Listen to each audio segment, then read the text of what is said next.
বলেছিলেন রাবিয়ার পুত্র নাসার, যে তাবাবিয়ার একজন রাজা ছিলেন, একদিন এমন এক স্বপ্ন দেখেন যা দেখে তিনি ভয় পেয়ে গিয়েছিলেন। এরপর তিনি সাতি আর সিকের কাছে একবার করে যান। তিনি সাতিকে গিয়ে তার খারাপ স্বপ্নের কথা বললেন আর বললেন স্বপ্নের অর্থ বলতে। কিন্তু রাজা তার স্বপ্নের কথা পুরোটা সাথীকে বলেননি।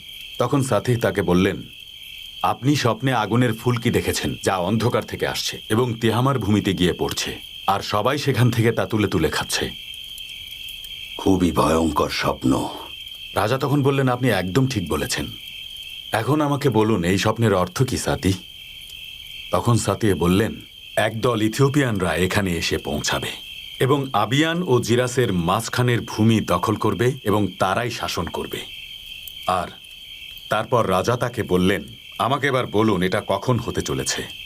আমার শাসনকালে কি এটা হবে নাকি মৃত্যুর পরে?